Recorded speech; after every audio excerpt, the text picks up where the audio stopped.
Yes, good morning, good afternoon, good evening. Welcome back to Football Heritage TV. We are slowly but surely creeping out the other side, aren't we, of the international break. And I'll be honest with you, it really, really does feel like this has been the longest international break in the history of international breaks. Apologies for the baseball cap. I got out of the shower and thought, I can't be bothered to do my hair. I just genuinely can't bother to do it.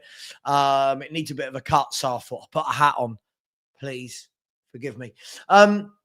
It just feels like this has been a very long international break. It's been pointless. It's been boring. People get excited. So-and-so scored for the under-19s and the under-21s and the first teams. And it's like, I don't care. I genuinely don't care. Let's get back to Premier League, Europa League, Champions League, League Cup, FA Cup. Let's get back to that. And with 3 days to go until we play Aston Villa, we do play Aston Villa this Sunday. We did have the news yesterday, of course, about Spurs and the new partnership between Paratici and Johan Lang, which isn't really new, is it? The more I've been thinking about it, it's not really new. It's kind of been happening this way, but now it's got a label, right? Now it's got a label. I think before we were operating this way, but we didn't have a label. And now we do have a label. And I think it's caused people to go, oh, I can't believe this is happening. And I'm not sure it's that deep, if I'm brutally honest, but we'll get into that. And the reason I said Spurs multiple sporting directors is we know that Lang and Paratici are going to be having a dual role, but we know that also Spurs have said they want to hire another, a director of football opera. Let me just double check I've got this right. Yeah, it was the Spurs, a director of football operations. So what we do know, let me tell you what we know. We know this, right? We know that what has been said is that Johan Lang will be looking at the academy, the scouting, performance analysis, and football insights. Whereas Fabio Paratici is going to be looking at transfer windows, players, and loan and pathways department. Now, there is going to obviously be some interchange. There's going to be some crossed wires. But I think in general, what I read into that is that Fabio Paratici is the main man in terms of, let's be fair, what fans care about. Tell me if I'm wrong. If I'm wrong, I'm sure you will tell me. I think fans care more about, right, well, who's doing our transfers? And it looks like, from what I've been reading and from what I've seen, that Fabio Paratici is very much going to be that guy. It looks like Fabio Paratici is going to be the guy that will probably have the negotiations. He'll be the ones putting the contracts together with the legal teams. He'll be the ones negotiating. And it looks like he's going to be the guy charged with bringing footballers into the club. Now, when Johan Lang talks about academy and scouting, I've got a feeling that's very much going to be for the youth development, right? The youth scouting. Now, I don't know that for sure. I'm guessing Lang's going to be in charge of the scouts that go out and look at the senior players as well. But Fabio Paratici, I think, will be the dominant force. Only my opinion. Having a look, there's a few other clubs that have got similar setups. I think that Brighton have got very similar setup. Chelsea have got a very similar setup. From my point of view as a football fan, I guess the question is this: who are we bringing in? And I know we can break this down. And by the way, we have got the Spurs. Spurs 5 is back tonight, 8 p.m. So we'll be talking about this then.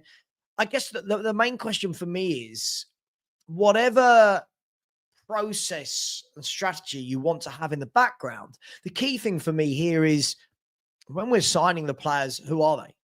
Do you know what I mean? We can implement all of these layers and layers and layers and layers and layers of process. But as a football fan, what I'm going to care about is when they go, right, who's this guy holding the shirt?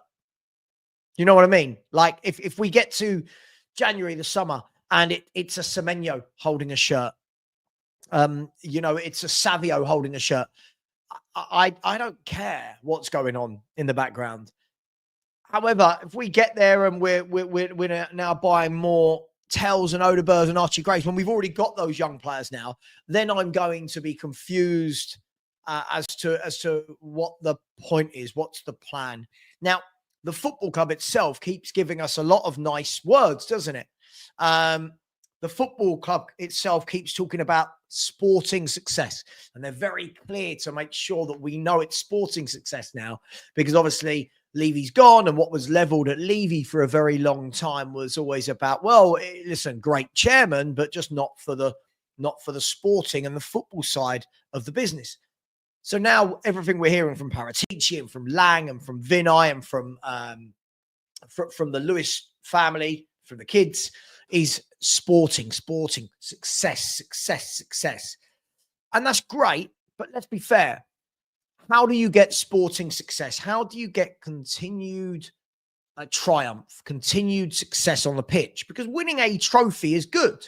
We all want to win a trophy, but I think what's being levelled at a lot of clubs is, well, yeah, anyone can win a trophy. I mean, not anyone, you know what I mean? A trophy can be won, but how does a football club turn that into a regular event? How do we make sure that winning a trophy is something that we do more regularly, that, you know, something that comes with more regularity rather than the anomaly? And that is where the proof of the pudding is very much going to be in the eating. The proof of the pudding is going to be in the eating, isn't it? It's going to be, who do we sign? Yeah. And how often do we sign that caliber of player? So, for example, if in the transfer window, I don't really want to use January as a marker because January is a tough window, but let's say next transfer window, Spurs go and sign Semenyo. Cool, we've bought Semenyo. But then the next two signings after that are 19-year-old kids that need to be developed. For me, that doesn't tell me that we are looking to, that tells me that we're looking to placate the fans. We're looking to give them something that they can hold on to, i.e. a Semenyo, but then still it's about youth and it's about producing. And there are those fans that love that. And listen, I'm a fan of any youth player that comes through, absolutely fantastic. But in the same way, we've got to ask ourselves, what do we want to be? And that's what I think we're going to see. As fans, listen, I've always been of this opinion. We can all sit here as fans and have our own opinion as to what do we want the football club to be? Where do we want the football club to be heading? What players do we want the football club to sign? And as fans, that's our right to have that opinion, to moan, to praise, to critique, to berate, to lavish love onto the club. But essentially, the club will be the one that show us, won't they? The club will be the one that show us this is the direction that we're traveling in. And yes, everyone lost their mind over the transfer window. And as I've always said, I thought it was a good transfer window, no more, no less. I don't think it was, I think so many people lost their minds with this transfer window. But what we need to see is, how do we, how do we go into each transfer window now? Are we going to go, well, no, last window was good, so this window we'll just buy some kids on the cheap? Or are they going to go, right, hang on, let's push and push and push and push. Let's strive for greatness. Now, I don't know. I'm not part of the team. I'm not part of the backroom staff. I only have the same view. I look through the same lens as you guys do. Now, it doesn't mean... Sorry, what's that noise? So I just heard a really weird noise outside my house. It doesn't mean that just because we're all seeing the same thing that we're seeing the same thing. And what I mean by that is, I can look at the same transfer window as 10 of you. 10 of you might like it, I might not, or vice versa. But we will kind of have an idea as to, what do the club want to do? What do the club want to do? Now, Fabio Paratici is a very interesting talking point, right? He really is a very, very interesting talking point. There are those that think he's done great things, and there are those that say, well, it was very hit and miss. Now, let's caveat that to start with by saying most directors of football, they are going to have hits of signings and misses of signings. They are. I don't know a director of football where you go, wow, look at their last 25 signings. They are all magnificent and every single one has worked. I get that. But equally, there are different aspects to what a sporting director does. So, for example, Paratici has widely been regarded as somebody that came in all those years ago. What was it, 2021? I think Paratici came into the club in 2021 and ripped up the academy structure and started again. Now, as football fans, we don't see that, right? And let's be honest, do we care about that? Like, some do. Some don't. Yeah. Some do, some don't. I think it's important. I think it's really important to get the academy sorted. I think it's important to create a pathway. But I'm also of the opinion, and this is where I'm different to some of the guys on the Spurs 5. They talk about an academy pathway. You've got to be good enough. You've got to be good enough. And I feel like what we try to do quite a lot is shoehorn players that aren't ready, and we go by the excuse, well, you don't know if they don't play. Well, you can tell. Like, I look at Jamie Donnelly, for example. I look at Mikey Moore. I don't think these guys are ready for Premier League football. Now, some of you might disagree, and that's absolutely fine. That's what we're here for. But I think it's really important that when we're discussing whether we want our club to be trophy winners, whether we want our club to mix it with the big boys out there in football, the big clubs, then ask yourself, fine, okay, how do you do that? Do you do that by playing Mikey Moores, by playing Jamie Donnelly's? How do you get their minutes? Who do you get their minutes over? So, for example, right now we're saying get Jamie Donnelly minutes. I'm just using him as by example. We can put into this, Lancashire could go into this conversation as well. Vuskovic, all of these youngsters, right? Now, the difficulty you've got as a manager, right, is when you're looking at your squad, you're saying, right, let's just say I need to get Vuskovic minutes, just using him by way of example. So, Thomas Frank, let's just say right now, let's say Vuskovic wasn't on loan. You go, right, okay, well, Van der Ven and Romero are my back two. I think we all know that. I don't think anyone's arguing with that. That is the best centre-back pairing at Tottenham. Then after that, you look and you say, well, I've got Kevin Danso, who's an experienced international centre-back as well, that's never really let us down. So Kevin Danso has to get minutes when one of those two doesn't. Then you look at it and you'd say, well, we've also got Radu Dragusin that's coming back into the fold. He's an international Romanian centre-half as well that will need to get minutes because he's a senior squad player at Tottenham Hotspur. So the question is, you now have to look at is, okay, you've got, I'm just using this by way of example, by the way. That's all it is. I'm not saying I don't rate him, not saying he won't come good. I'm just a hypothetical. So Vuskovic starts. Let's say Vuskovic starts because Romero's out of the weekend. If I'm Radu Dragusin and I'm Kevin Danso, what am I thinking? What am I? I'm saying to my agent, this kid is playing in front of me. Why is this kid playing in front of me? I've been sat here patiently. I've been waiting my time. I train well. I'm professional. I've not complained. Why am I not getting a go? And then you've got the awkward conversation as a manager. Hey, just to let you know that I'm starting him because, you know. Now you've got the other side of things. Now you bring in the young player, and again, just by example, Vuskovic, and he doesn't play well. Straight away, the fans jump on your back, don't they? Well, what a stupid decision by the manager. Why didn't he play Danso? Right? That's going to be the conversation. So the same fans that go, oh, well, let's give all these youngsters minutes, are going to be the same fans that want to jump on the manager's back and go, yeah, he's not for me, doesn't do this, doesn't manage properly. And this is the dilemma of being a football manager. This is the dilemma. And this is why, this is why when a lot of people talk about this at Spurs, and we talk about the academy pathway and that they should be getting minutes, how do you make that happen if they're not good enough? You know, when a Wayne Rooney comes through your ranks, you go, yeah, look at him, right? He's good at it. Yeah, go, play, go. Don't waste his talent, go. Problem is if you don't have them, what do you do? So for years, we've talked about, haven't we, Donnelly? We talked about Devine. I mean, let's be fair. 3 years ago, I remember everyone, oh my God, Alfie Devine. Alfie Devine, this guy's great. Oh my gosh, can't wait for Alfie. Alfie Devine is what, 2021 or 20, coming up to 21? No manager's given him a go in the first team. There must be a reason. But fans will tell you he's good enough. Fans will tell you. The people that don't see them week in, week out will tell you that they're good enough. And I think at some stage you have to go with the people that watch them week in, week out. That's why I was really confused when so many were saying, oh, Vuskovic shouldn't go on loan. Well, wouldn't you want somebody of that promising talent to go out on loan to get, I don't know, 25, 30 appearances this season? I don't know, 40. I don't know how many he's going to play.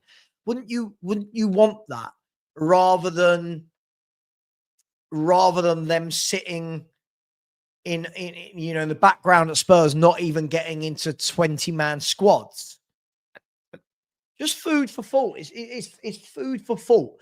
And that's why I think it's not always as simple. And that's why I know some of you will appreciate it. Others won't. I like to dig deep into the football debate. I don't like all this. No. I like, okay, but let's, so-and-so should play. Okay, cool. Let's break this down. So, for example, let's use the one right now of Archie Gray. People going, Archie Gray deserves a chance in the first team. Cool. Who are you starting him in front of? Who right now are you really going to say, right, I've got Paulinho, Bentancur, Sarr, Bergvall, Gray. Which three are you saying you three aren't playing today? Gray's going in there. Really? Because then again, if it doesn't work, the manager gets, oh, why did you start Archie Gray? I'm just using it again by the way of example.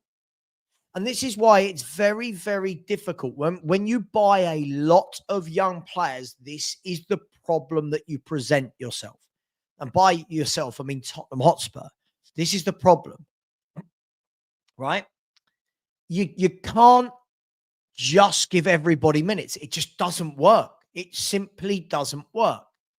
Now imagine all the senior players get back fit. So cool. I'll leave Maddison out for the moment, right? You've got Maddison, right? Let's see. Okay, let me put a lineup. Okay, let me put. So let's do this together, right? Let's all do this together. There we go. So if I show you this, hopefully that's come up on the screen.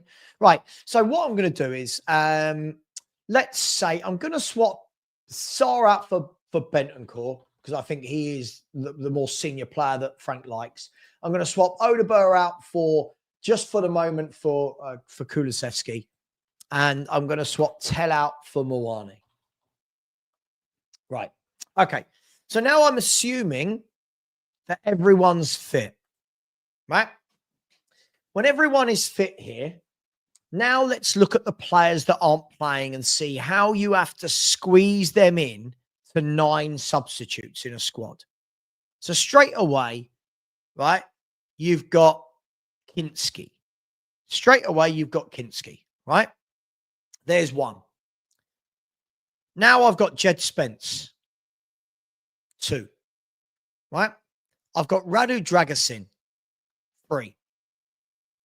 I've got Kevin Danso. 4. I've got Takai. 5. I've got, I'm missing one. I've got Takai 5. Ben Davis is 6. I've now got Bergvall 7. Sarr 8. Gray 9. Basuma 10. Right? I've got Tell 11. Odegaard 12. Johnson 13. Solanke 14. Richarlison 15. Scarlett 16.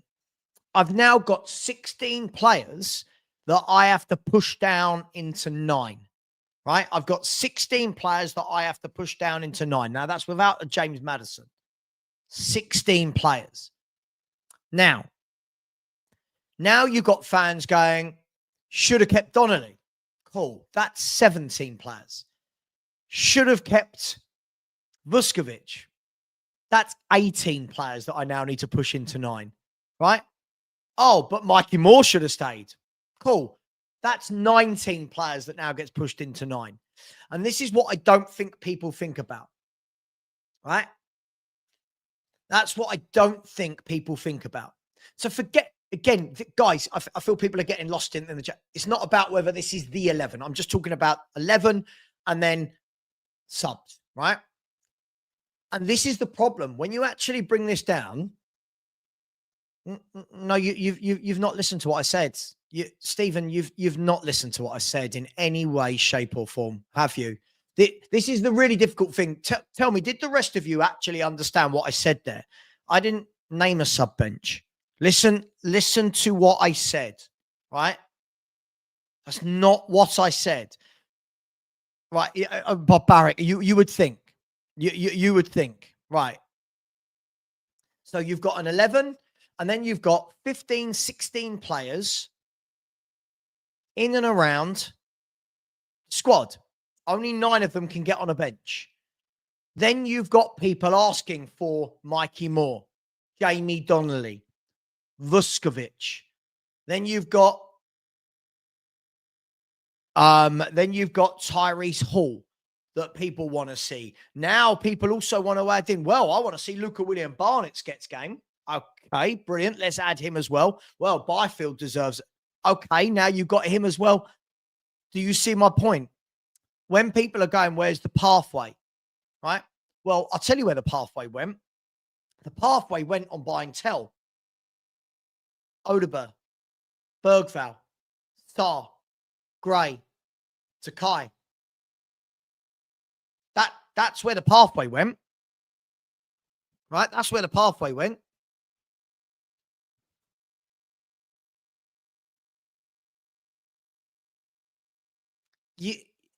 And this is why I like these conversations, because I don't think it's ever as simple. When people go, he's got to play. Cool. Who's not playing? Now, think about it. The ones who aren't playing go on the bench. Now the manager's got to make a decision. Well, which players are not even getting on the bench? Which players are not even getting on the bench? Now, as a manager, I've got a lot of unhappy footballers. So when people were saying, let's have a look who's out on loan, right?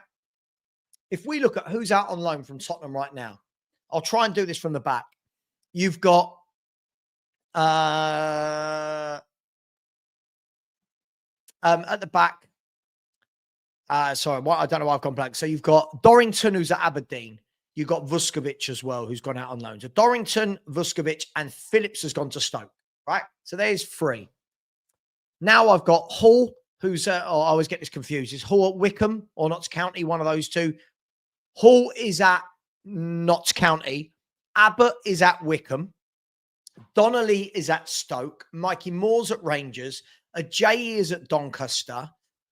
Lancashire is at Oxford. Solomon is at Villarreal. I'm missing a few. I think there's 2 or 3 others. Right?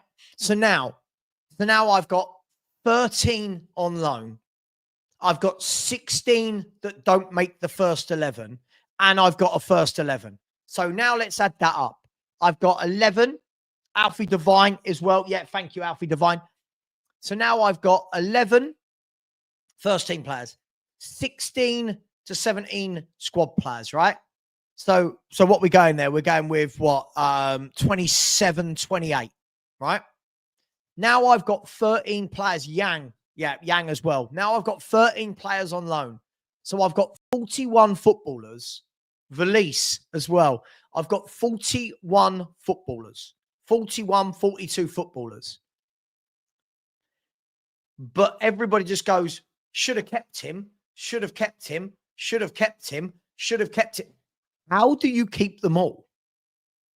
And this for me is something that I think it's a very interesting talking point. I think it's different from everyone having a row and debate against each other. But you guys will tell me there's no, the math doesn't work. The math doesn't work.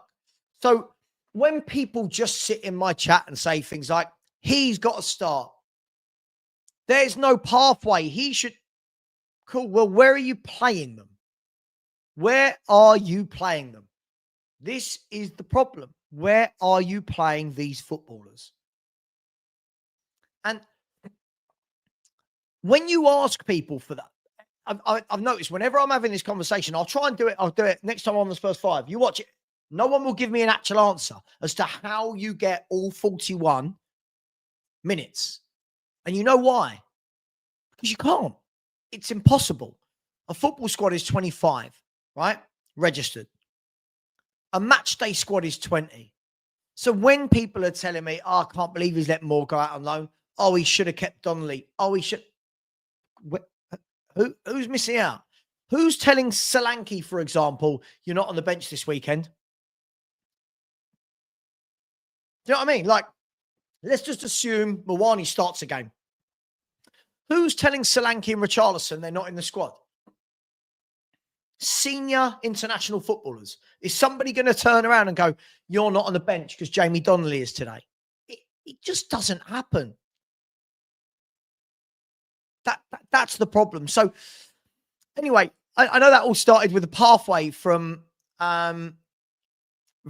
Paratici, but this is the difficulty. This is very much the difficulty of when you go out and you buy so many youngsters. And this is why for the last few years, right? For the last few years, 1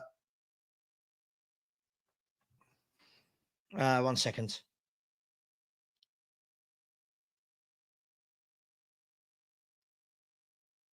One second.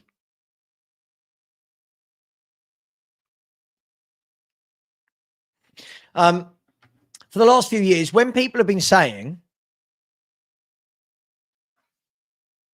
again, sorry, you've not listened. It's really difficult. I'll tell you what's difficult when you do the solo shows is that people's inability to listen. Yeah, listen, I'm just talking in general about when you have the conversations about the youth players, when you have the conversation about everyone needs to get game time, right? When for years, some of us have said, stop buying kids every window. People go, oh, no, you need to do it. You need to keep buying. This was my problem. This is the biggest thing. When I said about you didn't need to buy Gray and Bergvall and everyone, oh, you don't understand. And you just hate them. No, surely you buy one, you progress one. How do you progress two? And what we're seeing is one is getting game time. One is not. Why? Because how do you get both of them game time? And I think sometimes, if people actually take football, remove their emotion, take a step back and actually look from the outside in, you'll realize, actually, yeah, this is not working, or this is...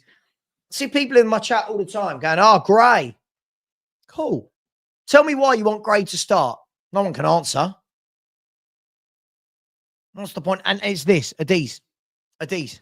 Absolutely. I'm all for buying. If for example, Vuskovic, let's use Vuskovic again. If Vuskovic is going to be this top world-class centre-half that many make him out to be, of course, I'm not saying that yet. We'll see in the future. If he is, I've got no problem with my club going out and going, 10, 12, whatever million we paid for him. Fine. Boom. But the problem is, at the same time we were buying Vuskovic, the year before we bought Phillips. Right? And you buy Sarr, and you buy Bergvall, and you buy Gray, and you bring Odeberg, and you buy Tell, and you buy Valise, and you buy Yang, and you buy, I'm missing one, whoever. You're buying all these young players, and then everyone's going, oh, they've not been given a chance. Well, come on, let's use our brains on this one. You just can't do it. And then you hear this a lot. I like Gray, there's a player there, but a club like Arsenal. Listen, I've not seen anything to go, there's a player there yet. I think the difficulty is going to be, I've said all along with Gray, right? I wouldn't have bought him, but we did. We bought him. For me, surely the best thing anyone could do for this lad right now is getting him on loan somewhere and giving him 90 minutes every week. Surely that's the best thing you could do for this lad. Right? Surely you have the chat with Gray and go, listen, you're in my plans for the future. but I don't think I'm going to be able to get you the required game time this year. I'm going to send you out on loan to, I don't know, even if it's West Brom at the top of the championship, right? You're going to play week in, week out. You're going to be their main man. I don't know. Now, what happens is every time he gets 5-10 minutes, people go, that's why we didn't loan him out. 5-10 minutes isn't going to build this guy's career. And he is low in the pecking order, isn't he? If we're going to be honest, I don't think he's as good as Gray and as good as Bergvall. And I don't think he's as good as Sarr. Very different footballer to Sarr. Of course, a very different footballer. But, you know, it's an interesting one. It's an interesting one. And we will see over time how this pans out. Sure, but Jamie, if the player doesn't want to go on loan to get minutes, then you've got a question. If you're being told you're not going to get many minutes, but, I don't want to go out on loan, it's difficult, right? I agree with you. If the player can absolutely turn around. But then you've got the mindset like Vuskovic, where his mindset was, I want to play. He said, didn't he? I'm not getting in front of these two guys. I want to play. Cool. Go out on loan. Learn, build, grow, develop as a footballer. I think that's brilliant. But when they're on loan, they've got to make it happen, right? They've got to make it happen. Let me get to some comments. Before I do, let me get to big up Ryan. Said, I can't agree, Savva. I'm only giving the Lewis kids the January window. Oh, mate, come on. Ryan, come on. Because I want them to sell the club. Just whether you, right, Ryan, let's break this down.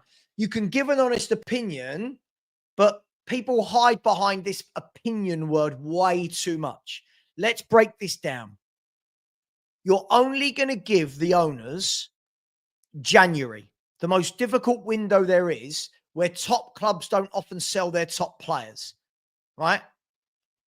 Because you want them to sell. What difference does it make? You can only give them January. That doesn't mean they're going to sell, mate. They've made it clear they're not going to sell yet. But how can you only give... What do you expect? What do any of us expect from the January transfer window? I mean, if you get a top player in January, if you get one top player, you're lucky, right? There's not many that move. So what is it you're expecting, Ryan? I just don't get it. I just don't get it. But big up to you, my man. Thank you very much. Daniel Field, always with the super stickers. Thank you very much, Daniel. Much appreciated, my man. You really are very, very generous. Thank you very much, buddy. Big up to Bourbon Buzzard, always as well with the super stickers. Very generous. Thank you. Love the name. Love the picture. Thank you very much. And Rodney, my man, Rodney Roberts said, big up, Savva. A happy equilibrium is key. Hard job. Oh, equilibrium wasn't a word I was expected to see this morning, Rodney. Yeah, I guess we're talking about Lang Paratici. Yep, let's go back into that in a minute. But yes, absolutely. The one thing I think that we've got in the hierarchy, and I was talking to Sean yesterday about this, was I feel like the characters that we've brought in some very cool, calm customers. Lang, Paratici, both cool, calm, collected. Frank, cool, calm, collected. Vinay appears to be, I'm sure he's got a ruthless side being a CEO, but cool, calm, collected. And these are the key things for me. These are the key things for me, which I think could be very beneficial to this new setup. But big up to you. Equilibrium. Love that. Love that. But Ryan, you're expecting at least one top player. Right. Two top players at a push. Who? Now let's take a step back. Again, this is what I love to do on my channel. I love to take a step back because fans just say loads of things that emotion. Let's now take a little step back, right? First of all, I would agree with you. I'd love to see two top quality players coming in January. Second of all, who? Third, are they available? Okay. So Savinho and Tony. So let's use these two as an example. So Savio has just signed a new contract at Man City. How easy a deal do you think it is going to be to get Savio out of Man City in January when he's just signed a new contract? Now, if they've got release clauses, fine. But now, do we know Savio wants to leave? These are just questions, by the way, that you have to ask yourself. All right? Savio just signed a new contract. Now, players sign new contracts for many reasons, right? Seen it down the years. 1, it gets them more money. 2, it makes the selling club more money because when they go to sell them, they've got more years left on their contract. 3, they've signed because whatever their issue was before, maybe they've resolved it. So, Pep, I'm not happy. Well, let's talk. Okay, you're happy now. I'm happy now. Sign a new deal. Boom. I don't know. Maybe he still wants to leave. Maybe he doesn't. But now you're looking and you're thinking, how much is that going to cost? Right? How much is Savio going to cost? Does Savio want to leave? Does he want to move in a January? Now, lots of different factors. I'm just playing devil's advocate here. Lots of different factors. By January, he could be Man City's main man. Right now, he's not. Doku is starting the games. By January, Doku could have done his ACL. Savio's playing it week in, week out. Savio's being brilliant. Who knows? Right? By January, Savio might have fallen out with Man City and we go, there's an opportunity to get him. But it's not as simple as just chucking a name out. Toney is an interesting one. For me, Ivan Toney, it's going to be dependent on a number of things. Right? 1, does Frank want him? There's the first question. Does Frank want him? Now, we can all argue, well, hang on, Frank took him to Brentford and Frank progressed him and sold him up and yada, yada, yada. We can also say, does he want to move back to the UK? I don't know. I don't know him. Do you? I don't know. I don't know Ivan Toney. If I had a chat with Ivan Toney today, if I knew him, say, are you interested in coming back to the UK? You could turn around and go, no interest at all. Or, yes, get me home. I don't know. You don't know. Second of all, his wages. He's on about 400 grand a week. So you have to ask yourself the question, don't you? What will his club say? What will his club say? Yeah, you can have Ivan Toney on loan, for example. Let's just assume the loan. You can have Ivan Toney on loan. But we want 300 of his 400 grand a week paid. Now you have to start asking the question, are Spurs going to pay 300 grand a week for Ivan Toney? I don't know. Right? All I'm doing is throwing the questions out there that the football club will discuss. Because it's not as easy as this. And this is what my point has always been with this, Ryan. As football fans, we say a lot of throwaway comments. Just get so-and-so. Just get him. Just do this, right? But some of those things are going to be out of Spurs' control. So I'd love to see Savio and Toney come in. I think Savio and Toney would revolutionise the way that Tottenham play. I would love this. I would absolutely love this. If you said to me, right, Spurs have got Kudus, Xavi Simons, Savio, Ivan Toney. I think that's a top 4 forward line. Absolutely, all day, every day. I think it's got everything you need. Pace, power, trickery, creativity, skill, hold-up play, good in the air, target man. Absolutely. But I don't think it's just as easy as... No, it's not as easy from working at football clubs. I know it's not as easy as fans say. Right? Second of all, I always urge people to do this, and I don't think people do. There are so many podcasts out there with football agents, right? And if you watch those podcasts, they tell you how difficult deals are and how difficult they are, especially in January. So I've argued this point for years. All the people that just say, put the money down, you get your player. It's very subjective as to A number of things have to be right for that to happen. A number of things have to be right. So Semenyo is the interesting one as well, isn't it? Because we now know that, and I'm not going to go too much into Semenyo, because I've got a video coming out about Semenyo this afternoon. But Semenyo, we know, has a release clause. Now, for love nor money, I don't know what that release clause is. Now, if Bournemouth have got anything about them, and Bournemouth are a very, very well-run club, I'll ask you lot in the chat. What do you lot think Bournemouth would have done with this, with his release clause? Bournemouth made him sign offered him a new contract. He signed a new contract in the summer. What do you think the likelihood is going to be in that release clause? Now, bearing in mind, a release clause isn't just about the amount of money. The release clause can be dependent on the money. It can be dependent on the time that the release clause is triggered. It can be dependent on how much of that release clause is paid up front. That could be dependent on it's being paid in 1 year, but in 2 lump sums. Right? Now, that's the difficulty, right? We don't know.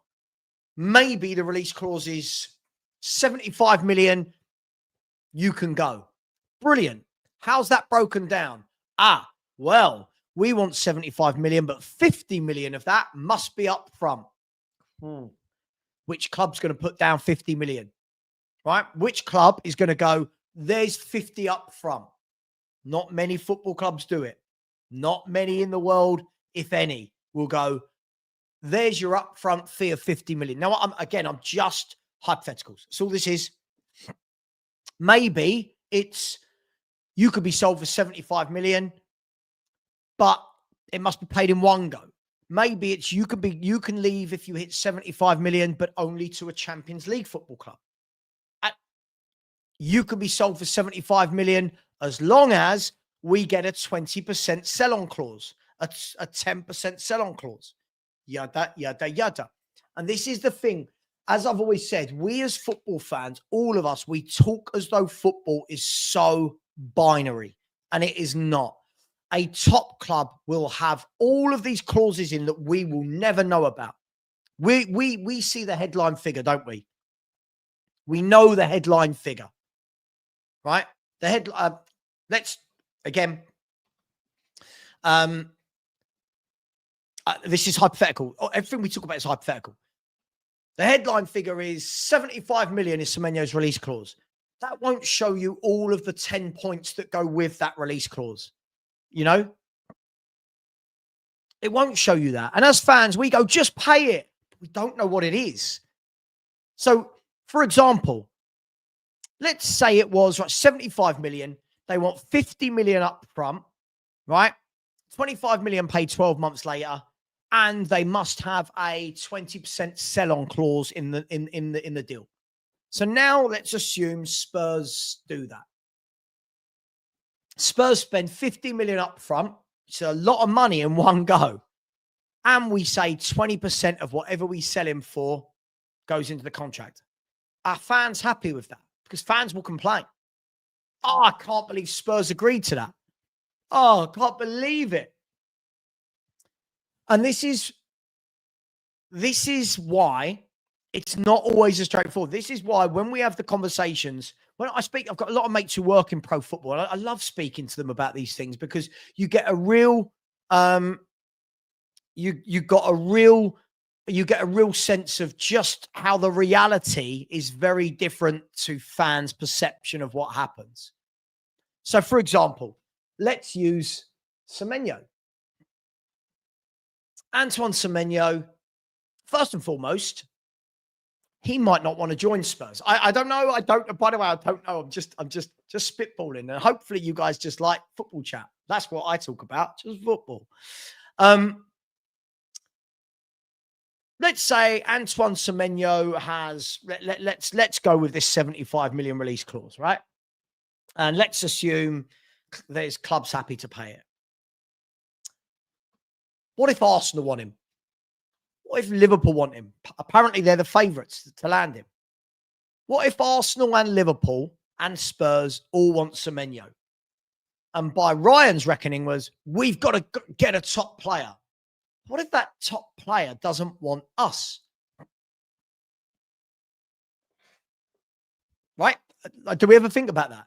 Just offer him more money. What, more money than Arsenal and Liverpool can offer him? Right? You don't know, right? Now, as I always say, I know a lot of people don't listen, but we might rock up to, assuming we want Semenyo, we might rock up to Semenyo and go, hey, to his agent, we want Antoine to come to our club. Brilliant. Okay. Is he interested in us is the first question. He is interested. Yeah, he's interested. Cool. Who else is interested? Right? Well, Arsenal have been asked to be kept informed. Liverpool have. I don't know. Bayern Munich have been asked to be kept informed. Okay, brilliant. What would it take for him to come to us? Well, if none of those bid, yada,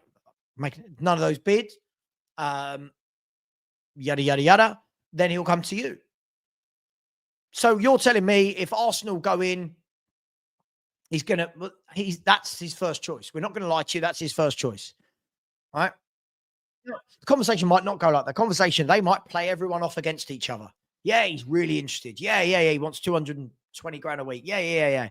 Right. And these are the difficult things that we don't see. And this is why when in hindsight, when I look back at the whole Eze situation, a lot of people say, oh, if we had just put the money down, you get him. But what I heard was that Arsenal had been asked to be kept informed the whole way throughout the process. And there's so many transfers that happen like that. Please let us know if Spurs agree a fee. Just so you know, Arsenal, Spurs have agreed a fee. What are you doing? You coming in or not? Yeah. Give us an hour. Boom. Do we want him? Yeah. Okay. There's our official bid on the table. Right? I don't know it went down like that, but it could have gone down like that, right? And this is the problem. We all assume that everything is black and white. We assume that there are no grey areas in football at all. Right? We don't know.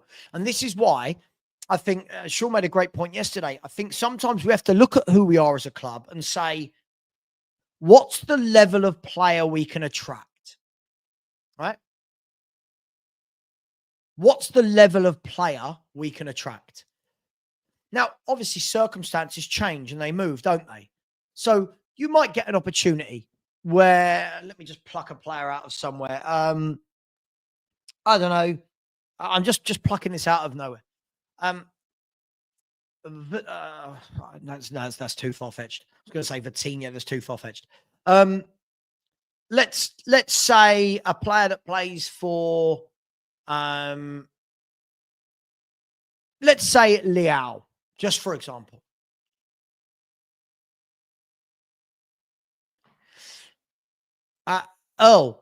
I don't use them. I'm using them in the example that they're part of, which is the Semenyo. Oh, mate, I'm going to put you in a timeout, right? Because people like you bore me. I'll be honest, you bore me, right? You come in to watch football chat. I talk about all football. If you're not adult enough to hear other football clubs being talked about, then you should go and watch a more childish channel. No offense, Earl, but how pathetic as a grown man, which I'm guessing you might be, right? That you can't listen to other football clubs being talked about. Of course, I'm going to talk about Arsenal in this situation because they're one of the favourites to land Semenyo and he supports them. Of course, I'm going to mention them. I think it says more about you and your intelligence. I'm so sorry, Earl. Sorry, mate, but it does. On my channel, I talk about football. If people don't like it, they don't have to watch. I think it's a really, really sad world where, oh my God, he's not talking about Tottenham for 30 seconds.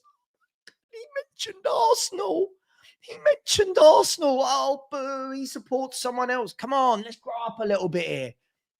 Let's grow up a bit. This is a football channel. We talk about football. Come on, man. What are we doing here? So let's use a player like Rafa Leao, for example. Rafa Leao could go on the market, and his agents drummed up interest from 4 or 5 different clubs. You've now got a battle on the hands. Yeah. And it is what it is. That's now down to those 4 or 5 clubs to fight it out. Now, normally, the bigger teams with the biggest ambition, they will get the player they want. That's how it works, right? If I'm a player and Liverpool come in for me, Tottenham come in for me, Chelsea come in for me, City come in for me, and United come in for me, the likelihood that I choose Spurs, let's be brutally honest, if you're a pro footballer, the likelihood is you're going to want to go to Liverpool, City, or Chelsea first, because that's the way life works. Now, there are obviously exceptions. There will be those younger players that go, hang on, I'm going to get less game time at those clubs. I'll go here. But this is why I feel like football conversations aren't always so binary. They're really not. They're really, really not this binary. And to go back to Ryan's point of, I want to see Savio and Tony. I think we'd all, look, Spurs fans, who right now would not want to see Savio and Tony sign in January? I think we all would. But can I turn around, right?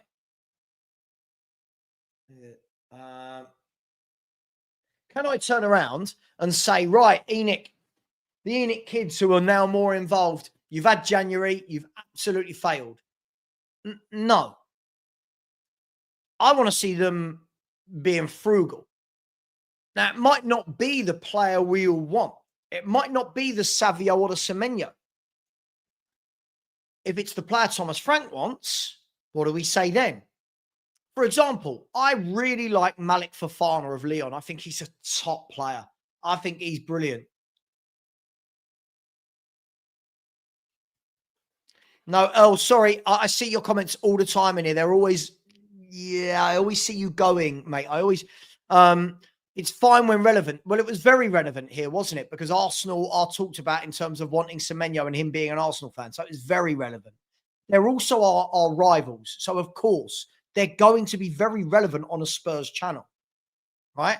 I wasn't overzealous. I just don't understand how many people get so upset at listening to football talk about other clubs. Big up Smokey. Said Semenyo would be a dream. Will probably be left at the Ultra again. Offer the price and a top salary and give him a week, then move on. Yeah, Fofana for me is there. Listen, again, you can offer the player, you can offer the price the club want. You can offer a top salary. If we're the only ones in for him, or if it's us versus Newcastle, yeah, I want that fight. As soon as you're up against the Liverpools, the Arsenals, the Cities, this is now a different conversation. And I know that as fans, we think, oh, Spurs are the greatest team in the world. Everyone's going to join Tottenham. Right? But it just doesn't work like that. And that's exactly what I've heard has happened with the Eze deal. What I've heard is that the Eze deal, he wanted Arsenal, right? It's not that he didn't want Spurs, right?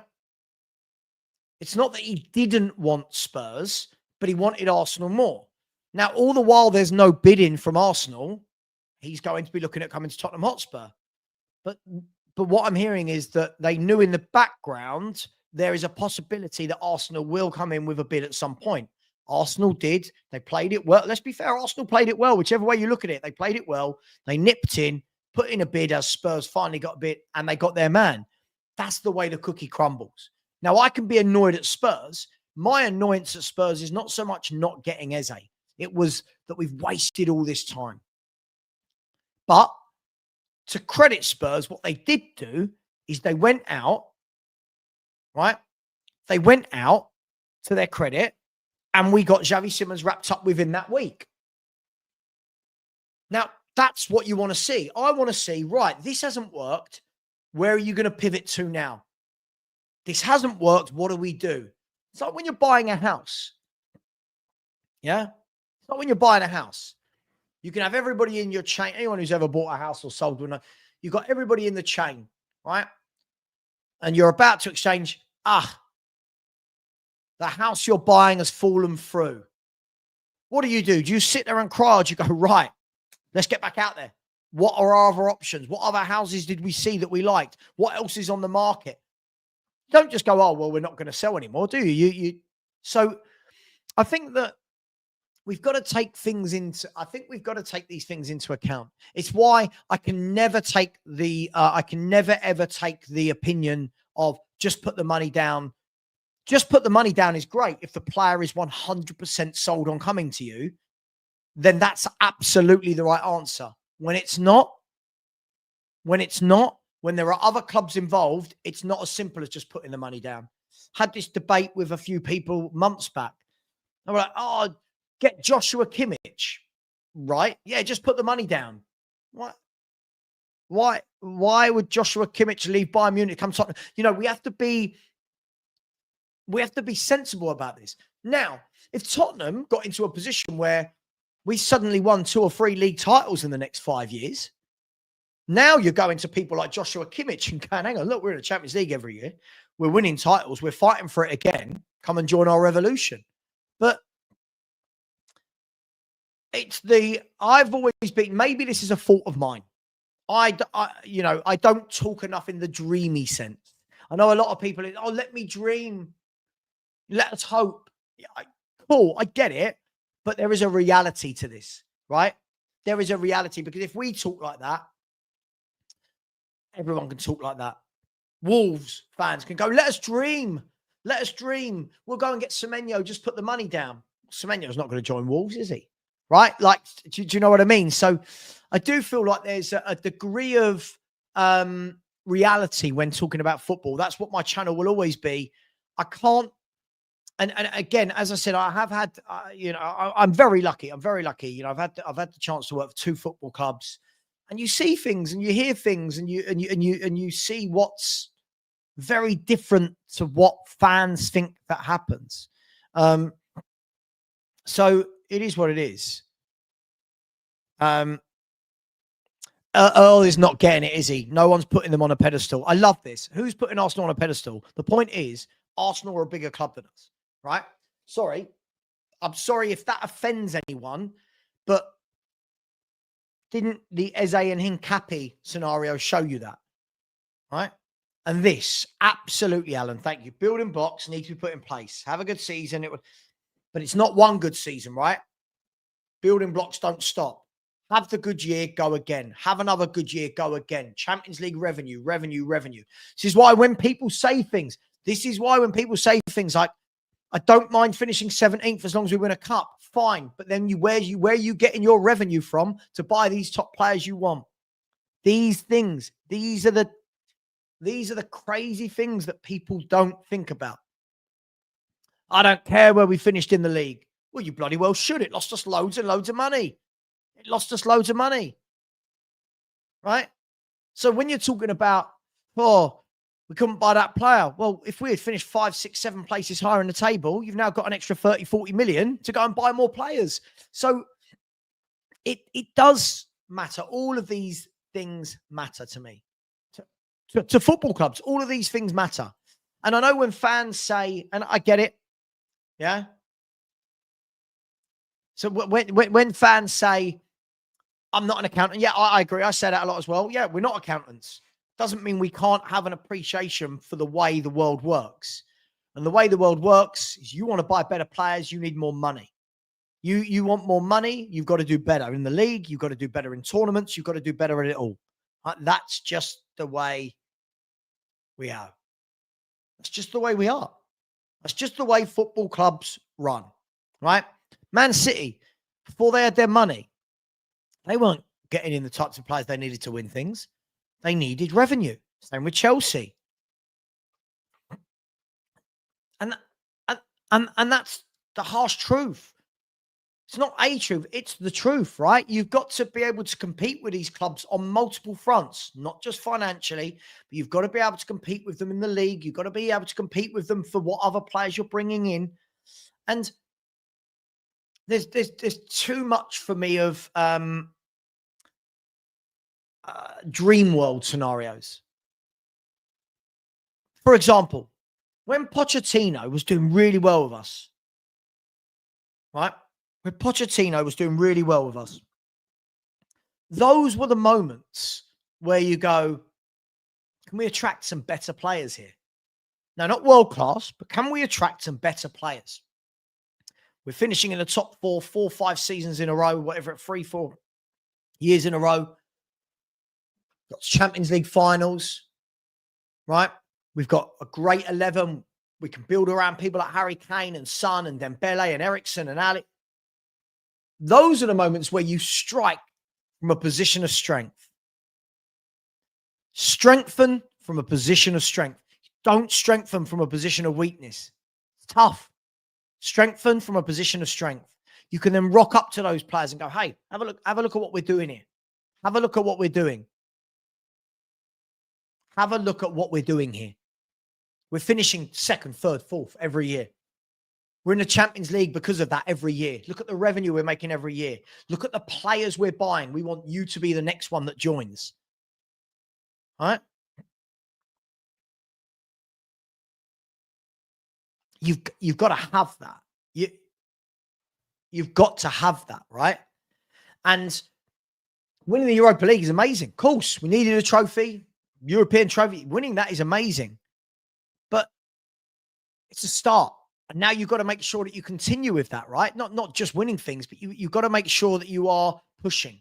So I think it's a great thing that you can turn around to players and go, hey, look, we just got Kudus. We've got Paulinho. Xavi Simons has joined. We want you, but we're not just buying you. We're trying to buy him as well. And you two, with these 3 already in, plus Romero and Van de Ven at the back, look at what we're building. And that's where I think we need to be a little bit more realistic. That's where I think we need to be realistic. One second, just 1 second. Oh, Manny might join us for a little bit. Well, I like Manny. Let's get Manny on. I'm trying to steer away from the massive panel shows where everyone just comes out with crazy takes and have more one-on-ones. Invite guests, copy. Let's send it on to Manny.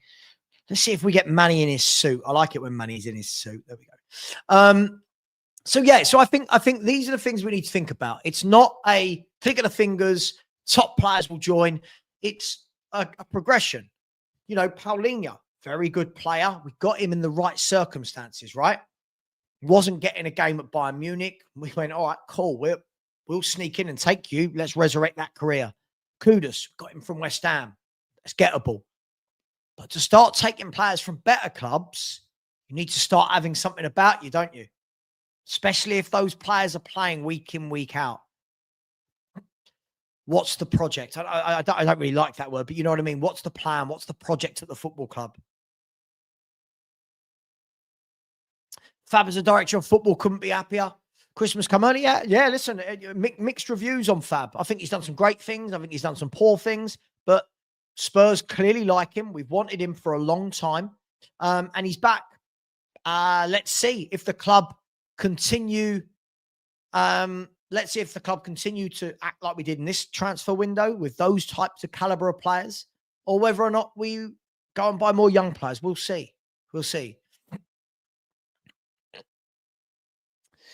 Yeah, but I think, Lynn, as I said, it's a gradual progression, isn't it? It's some players aren't going to look and go, oh, they've made Champions League once. Some players will, some players won't.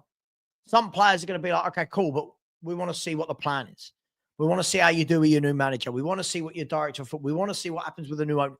All of these different things. I feel like you're just being an arse to everyone in the chat. Tell me what I've said that you've taken offense to, and we can talk about it. What is it that you think I've said that's wrong? Something about Arsenal, right? What is it that you think I've said? Because I probably didn't say what you think I've said. What is it that I said about Arsenal that upset you, Earl? Is it that I mentioned their name, or is it that I said they're a big club? What is it that's upset you? Yeah, listen, so I think it's interesting, right? I love the football conversations. As I've got older, I like to look deeper into these things, a lot deeper into these things. There's too many people that throw away comments. We could have just done this. We could have just done that. But we don't know that, right? We don't know that that's the case. Too many people Too many people think it's easy to finish top 4. Too many people think it's easy to get deals done in the transfer window. It's not. There's a lot that goes into it. Kieran, big up to you, has said, hopefully in the next few weeks, with injured players coming back, we can see how Frank deals with a fully fit squad. Big games coming up in November. Yeah, massive games. It's going to be tough.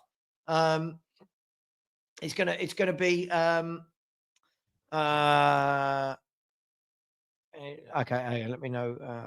Let me know when you start, so I can. Right. Okay. I've just said redirected. I didn't mean that. I meant redirect. God, when sometimes your own grammar lets you down. Well, my own grammar just let me down there. Let me message myself with that. There we go. Okay. What are we talking about? Yes, absolutely. We've got a big end of October and November coming up. You think in the next 4 games, what we got? Villa, Monaco, Newcastle, Chelsea, someone else I'm missing as well. It's going to be tough. And as I said yesterday, you're going to have fans that just think that we're just going to win every game, and we're not. There are going to be tough games.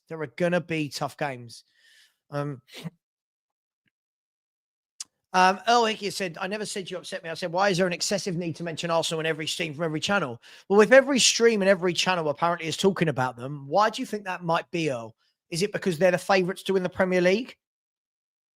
Is it because they're one of the biggest clubs in England? I don't know. I feel like you've got really deep-rooted issues if you're that offended by it. Luke has said, this is why we will always be able to sign better players than Newcastle or Villa, in my opinion. Yeah, they've had a couple of good years, but we've been consistently in Europe for 20. Football as a pecking order.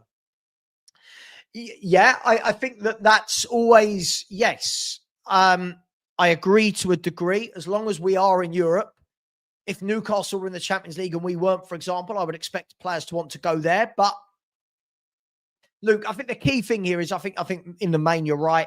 And I think a lot of it is... A lot of this is down to the individual footballer as well, right? What does the player and the agent want? Right? What does the player and the agent want? At this point, Earl, calm down in the chat. It's all got ridiculous. What Sam said. Earl's point is a team can be bigger than another, but not better. Best example, United bigger than Arsenal, but Arsenal are better right now. I have no idea what this is all about anymore. I thought we had quite a coherent talking point until Earl came into the chat. Paul said, I think Tonali and Bruno are better than any of our midfield. Well, Paul, so this goes down to absolutely Tonali and Bruno. I would love those 2 boys in our central midfield. But it all goes down to scouting, doesn't it? It all goes down to scouting. Now, I would argue this point. Should Tottenham have been able to buy a Tonali and a Bruno? Of course. So you've got to have to ask the question, were we scouting them? Did we want them? There's all these different questions that come into play, but I completely agree. Great players. Why I'm always talking about Arsenal, today we've talked about Newcastle, Villa, Arsenal, Liverpool, Man United, Chelsea, City. We're talking about everybody. So I'm not sure. I never, honestly, guys, I'll tell you one of the things that puts me off YouTube massively is people like this. Just because imagine you were that childish that you can only speak about one football club. Imagine you can only speak about one football club. I would love somebody like that Pro Shoot. He'd shit his pants. We all know he would. To come on right now and tell me what is wrong with talking about other football clubs. This is a football channel. I make videos about Chelsea, about Arsenal, about Liverpool, about United, about City, about Newcastle, about England. I make videos about what I want to make videos about. No troll on the internet is going to tell me what I can and can't talk about, right? My best advice for these people that are easily offended and have been cuddled way too much in their lives, right? This is my advice. Start your own channel.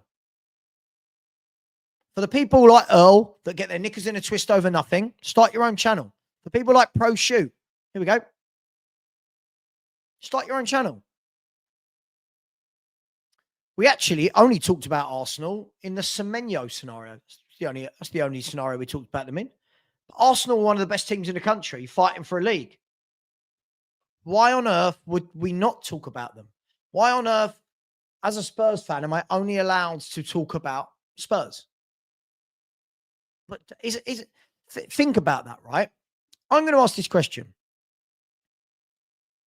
If any of you people have children, right, and your child comes to you and says, oh, I've been told by other people I can only talk about this in my life, the advice you're going to give them is don't listen to other people. You can talk about what you want. Isn't it, right? Surely that is going to be what you're going to tell them. Don't listen to other people. You talk about what you want. You're allowed to talk about what you want. As long as you're not horrible, as long as you're not rude, talk about what you want. And that's what we do on this channel. So those, I know those who keep coming back that love it, brilliant. Those that don't, that still watch, welcome as well. It's just very, very funny. Yeah, listen, Hendra, it's fine. It's absolutely fine. I'm not having a go at anyone. I'm just saying, I find it so funny that you can only mention Spurs. You know, when you're like, you know, when you think to yourself, imagine being an adult, right?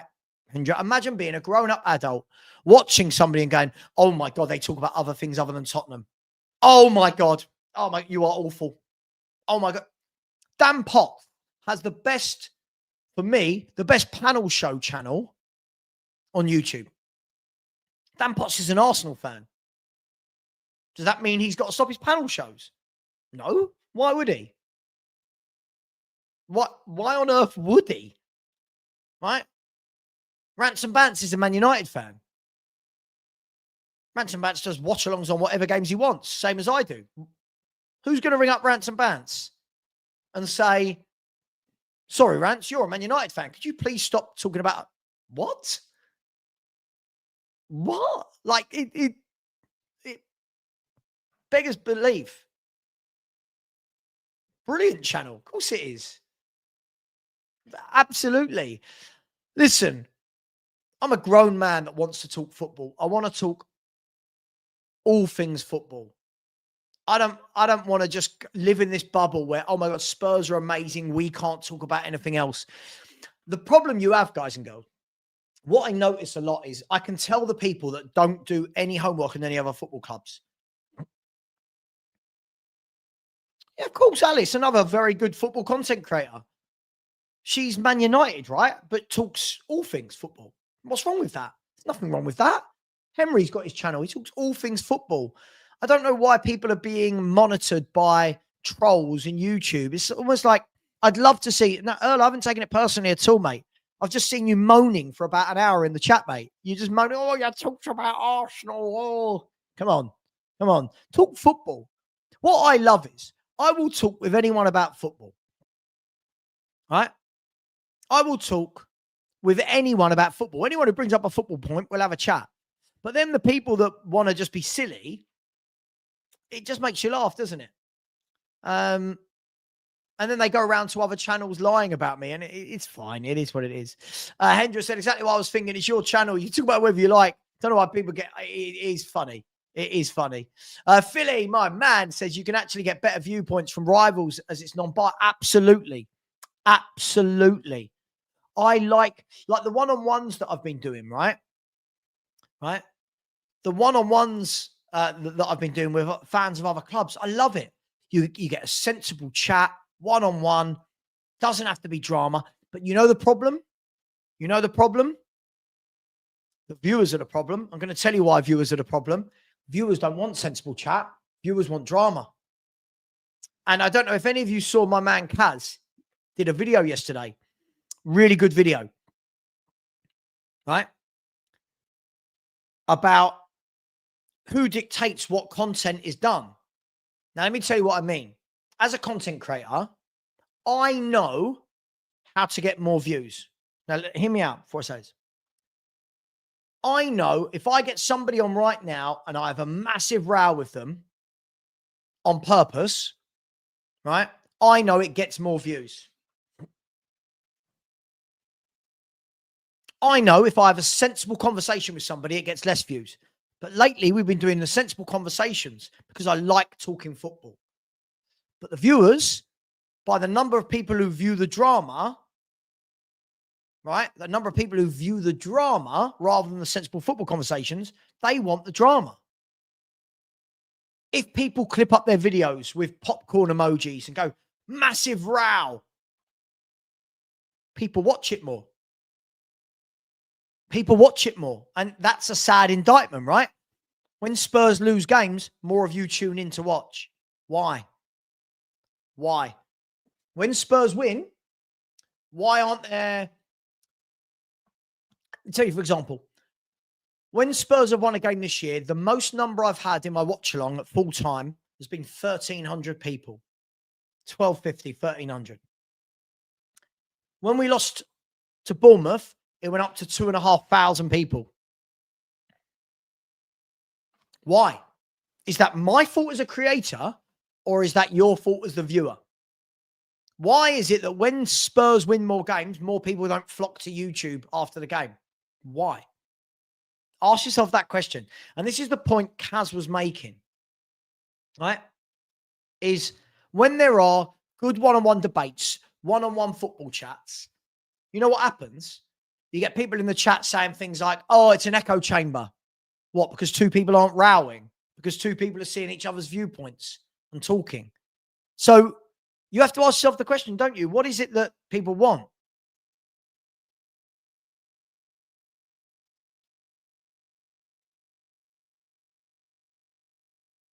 So I don't think Never a Foul is that bad for it. But have you seen the response video? I don't know what we're talking about. The response video from...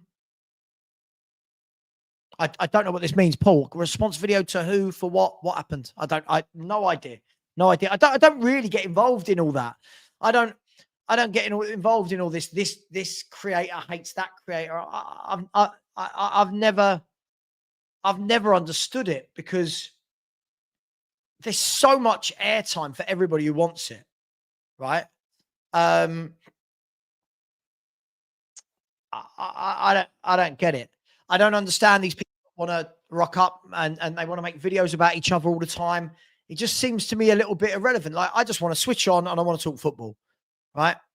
I want to switch on. I want to talk football, and I want the conversations to be free flowing, open, and respectful.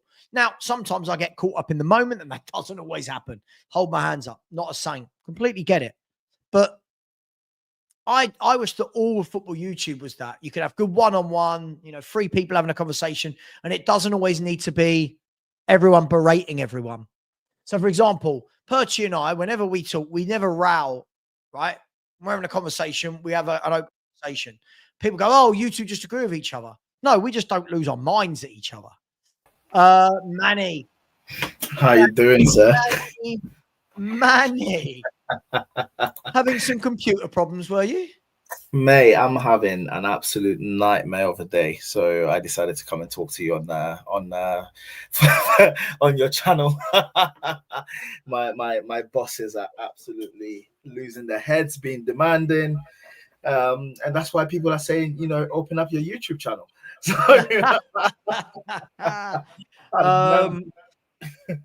yeah. Doing, listen.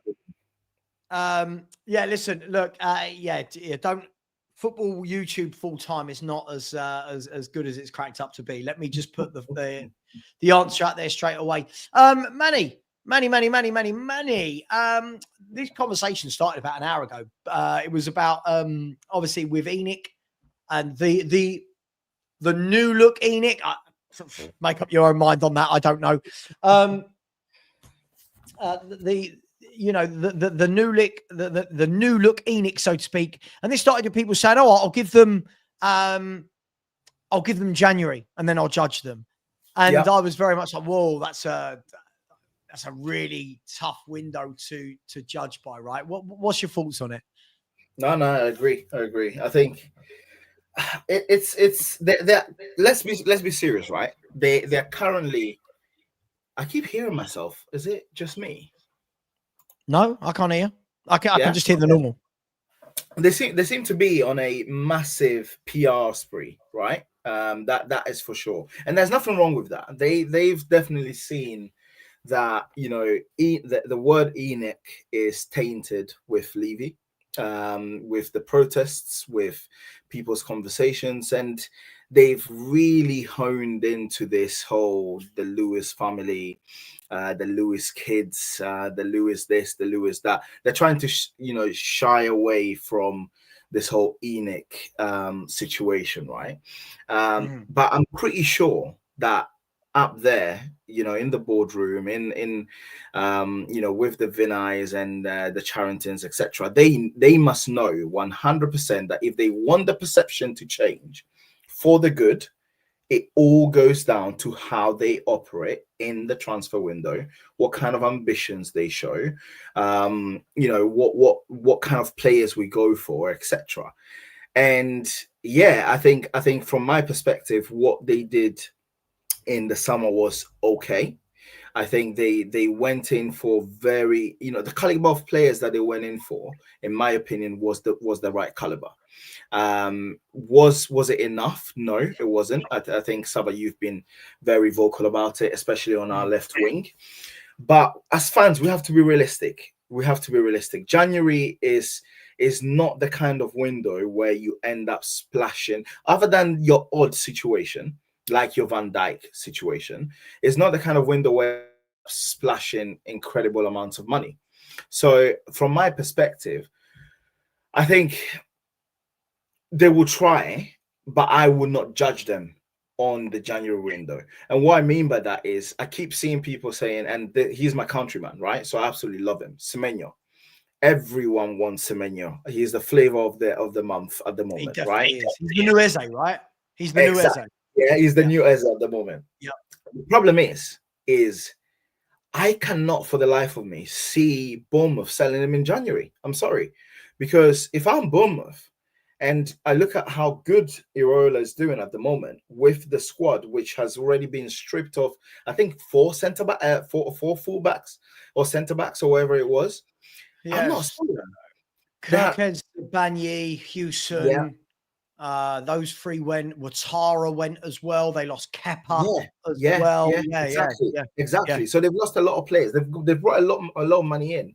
I don't for the life of me see them selling Semenyo in January.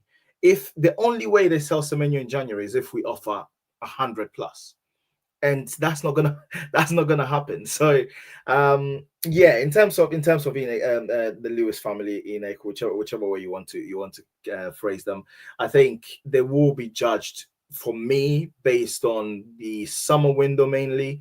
I'll be okay if they bring in one or two players in or one player plus a loan player in January. I'll be okay with it, because it's a tough market, especially now where we need prem proven players. You're not really getting them in January unless you're overpaying for them. So that's where I'm at with them.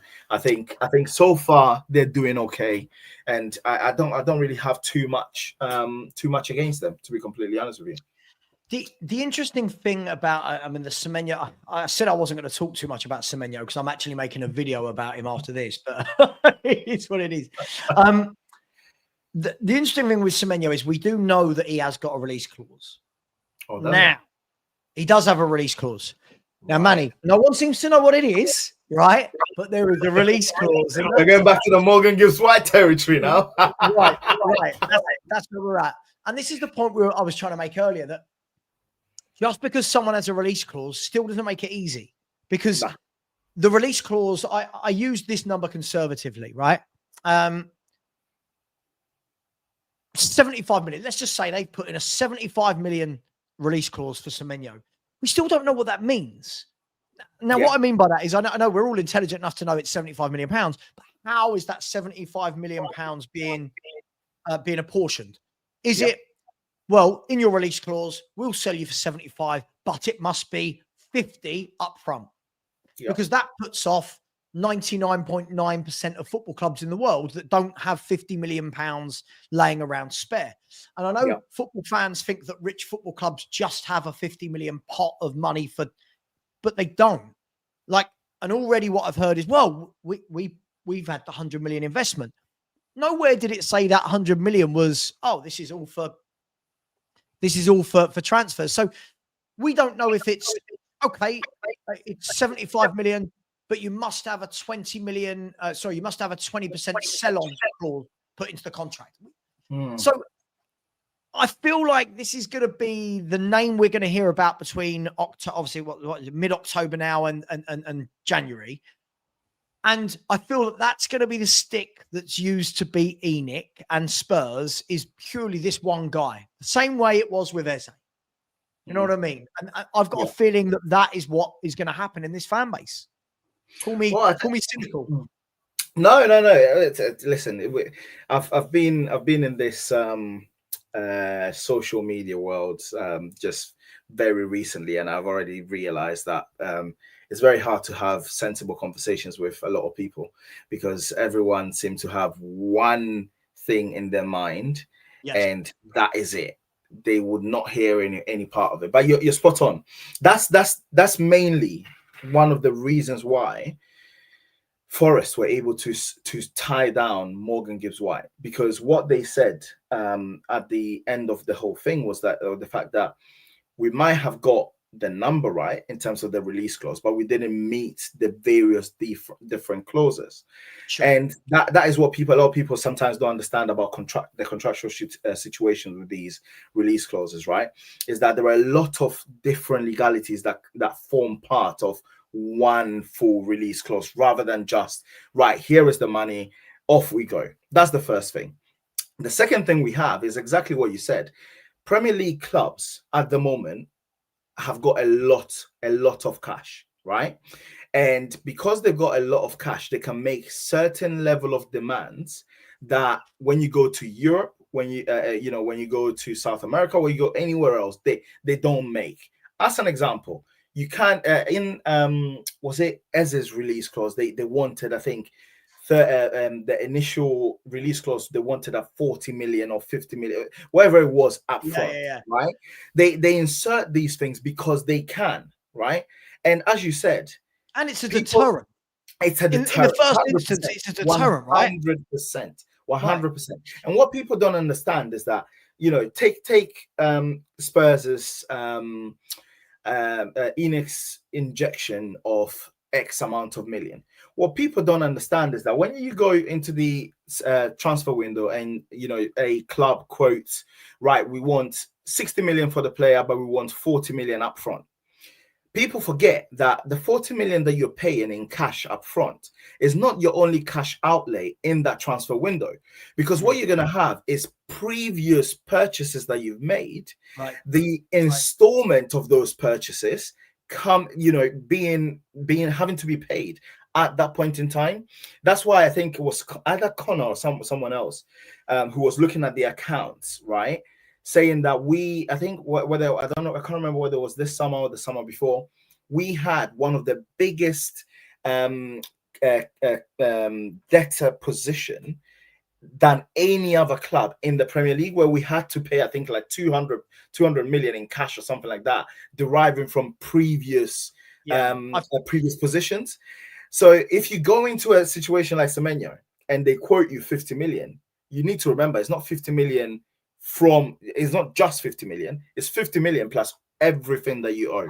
So it's difficult, mate. But I do feel as well that if we're gonna go down that route, let's be really boring and go down that route properly. You're gonna have 50 million. Again, we're just using that as an example. It might not be. We don't know. It could be 75 million release clause and it must be paid over 12 months in 2 goes. We don't know, but that's the point. We don't know.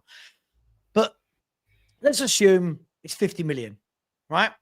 So you've got to put the 50 million down in January, get the player. You've now got bits of payments that, as you said, that you've got to pay from the previous players that you owe. So if I'm not wrong, somebody will correct me. I'm pretty sure I saw that Spurs owe something like, and by the way, this isn't just Spurs, every club owes money, right? Yep. No one, I know fans think that every player's just bought with 100 million up front or 50, right?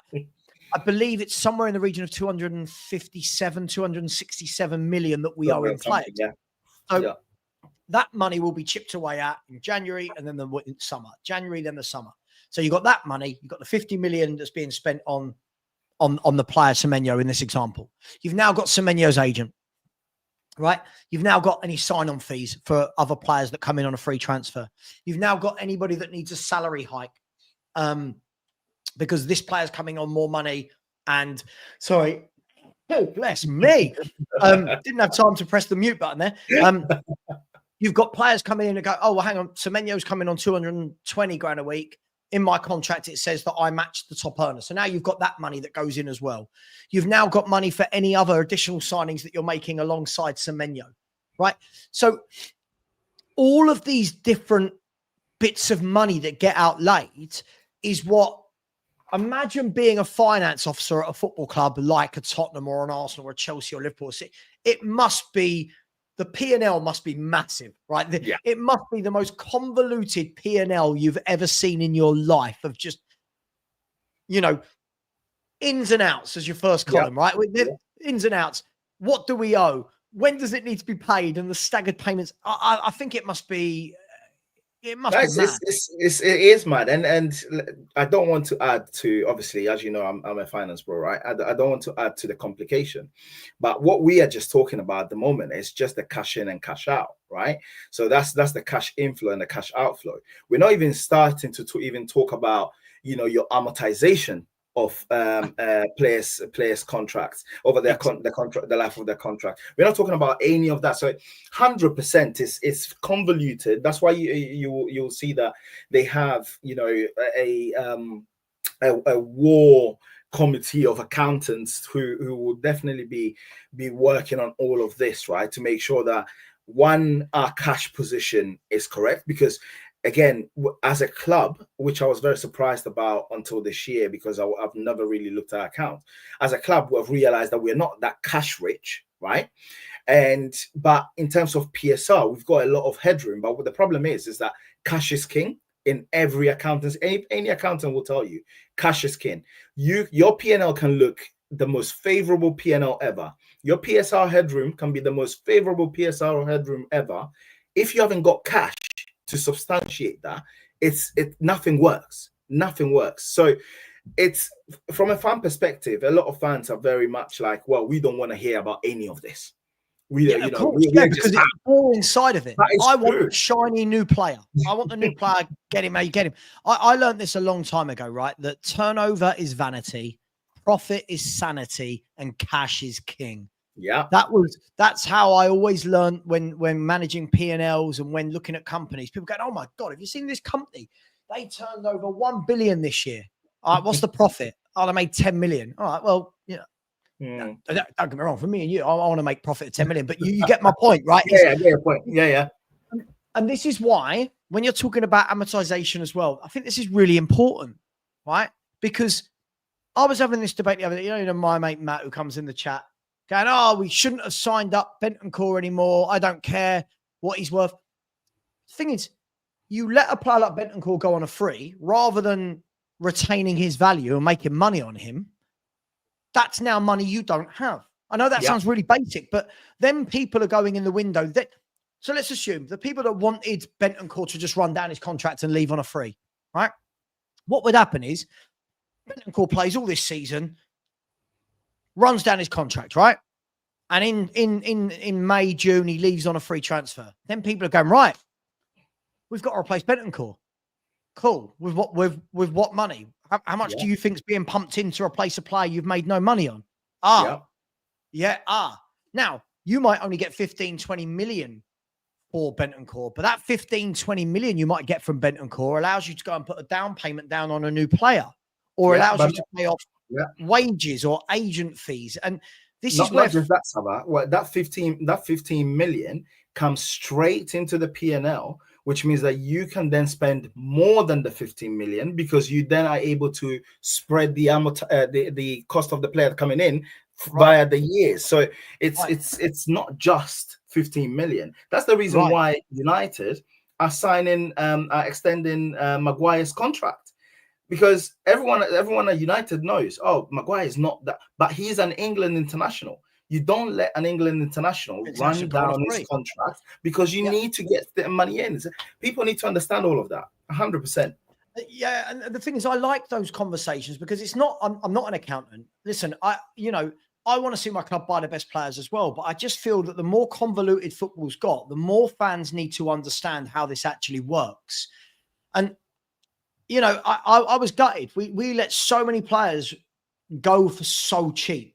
Like you think in the end you bought a player like Davinson Sanchez for 42 million, and I think in the end we spent so many years with him that he ended up going to Galatasaray for like 11 million euros or something like that.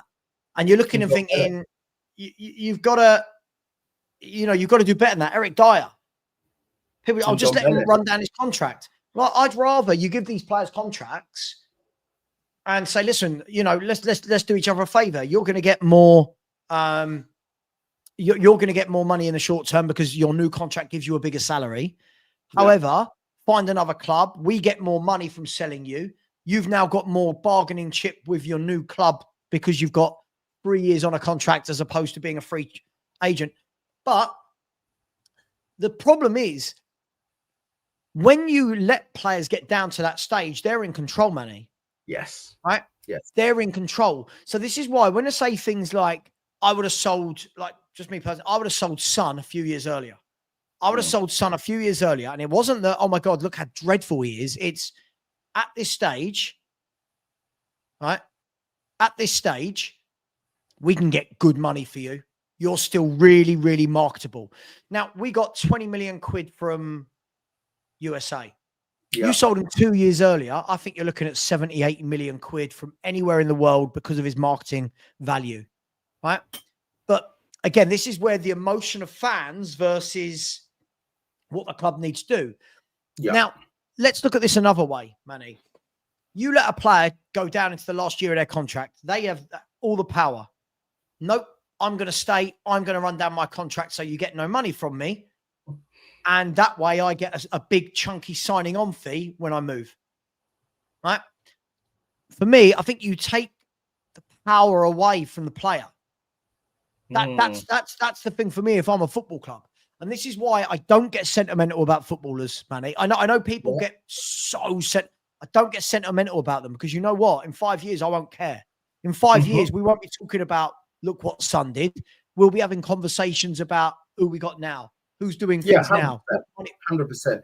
And it swings and roundabouts, right? Like if you look at what's happening, which is why from my side, whenever I'm looking at these situations, it's a balancing act. Like I know when what's his name, Isak wanted to leave Newcastle, and he decided to throw his toys out of the pram and be like, right, I'm not playing anymore. That's it.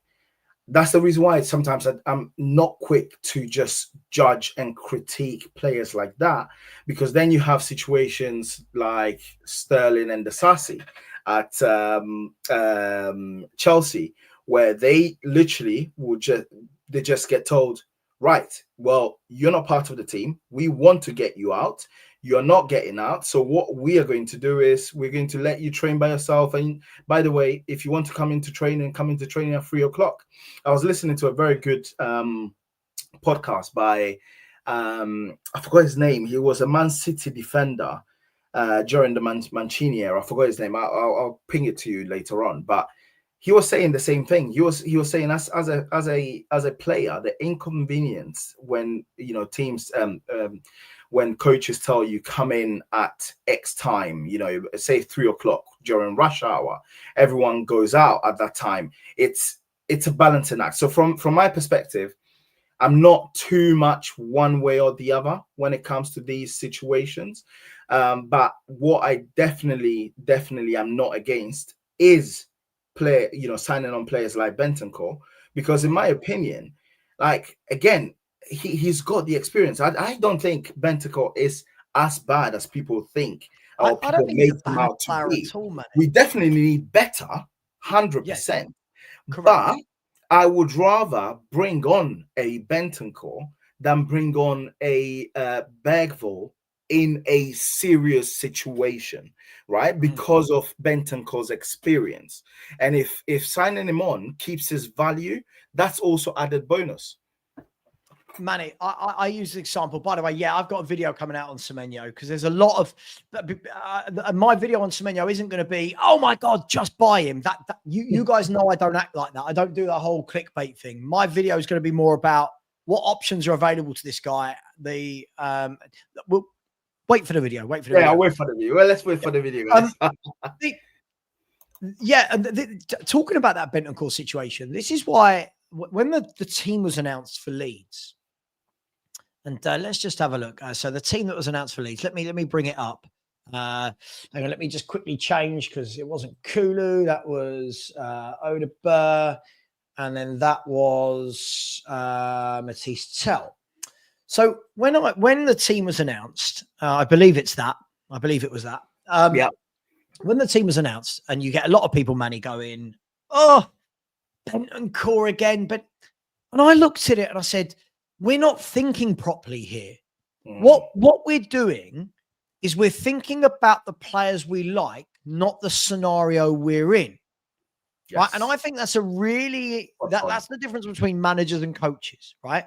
So, for example, Leeds United said this.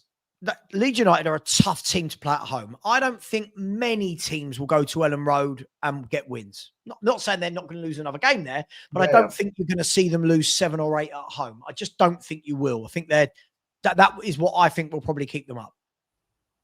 When you looked at their midfield three of Stack, Ampadu, and Longstaff, right?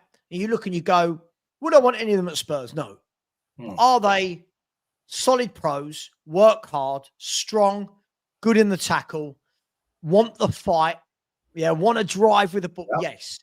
So I look at that and go, right, what do I need to counteract that?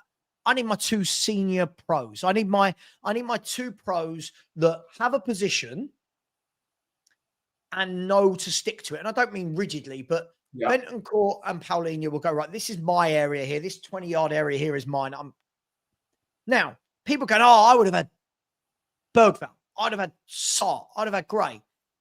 Well, let's look at those. Bergvall and Sarr are very much footballers that drive with the ball. They're very much box-to-box that want to keep pushing it. And that's fine. That's absolutely fine. But in this game, is that really what was needed? Or did we need the discipline of 2? And this is why when people say, I'd have had Bergvall, there's no way I want Bergvall in that midfield 2 against Leeds. No. But let me put a different spin to it as well, Savva, right? When the team came out, the first thing I thought was, Odegaard on that left-hand side. Not strong enough, loses the ball a lot. Tell up top. Not strong enough sometimes, loses the ball. So these are all youngsters. Xavi Simons, although he's got bounds of quality, again, he is also very, very young. So I'm looking at that trio, and I'm thinking what Frank thought straight away was, if Bergvall loses, if Odegaard loses the ball, if Tell loses the ball, and we are being Leeds are on transition, I need 2 senior players to be able to put out the fire. And that's what people don't realize. If Odegaard loses the ball and Bergvall is literally up top doing what he normally does, which is drive, who's coming back?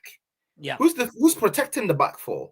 So hence why when I saw that, I was thinking good. And obviously we are talking in hindsight, right? But that game went exactly how we thought it would go. It was a gritty game. So I think he got it right. But the thing is, to your point, absolutely. Because what ends up happening is, if this 11 had started, Bergvall naturally wants to drive. Whereas Bentancur's happy to sit and monitor here, he wants to drive. So he's driving forward, right, into this position here. He's obviously now you've got this guy on his own across here against a midfield 3. So when one of these 2 loses the ball, when one of those 4 loses the ball, now suddenly we're going, well, we're away from home. Leeds are pouring forward, and we've got Paulinho doing it all by himself. So I've always tried to, Manny. I've always tried to look at football in that way, rather than just he's much better than him or he's. I think you've got to look at the right player. Now, Aston Villa at home again. I'm gonna call it. By the way, oh, hang on, my screen is froze. Hopefully, can you still hear me and see me? Yeah, I can see you and hear you. Yeah. So on my screen, I've frozen on FootMob, so I can't actually get back to StreamYard. Hang on, I'm back now. Now, I think what will happen is if I go back to that 4-2-3-1, I think against Aston Villa, again, I personally would do that again. Yeah. And I'll tell you why I would, because Aston Villa's midfield will be powerful. Whichever way you look at it, they have got players in there like Onana, Glenn Kamara, John McGinn, Tielemans. Now, what we don't want to be doing is, yes, you can say, well, we're at home and a bit more attacking. I still don't want to leave Paulinho on a 1-on-3 in midfield. No, and this is why whenever I talk about Bergvall, I think Bergvall's a very difficult player to find a set position which complements a midfield. That doesn't mean I think Manny. That doesn't mean I don't rate him. Doesn't mean I don't think he's good. But his skill set is very specific. Yeah, it is, and also it's a tough one, right? Because he drives with the ball very well. So when you need that player to move your team up the pitch from the defense into attack, he is very good at that. The problem I have with Bergvall is that he moves into those positions, but nothing comes of it. He doesn't, thread in a pass that gets us into a position. He doesn't do any of that. I remember there was once. He's not a creator, is he? He's not really a creator. So then that's where it becomes a bit of a problem, because he doesn't dictate play. He doesn't create when he gets to the final third. All he does is he drives the ball from one point to the other.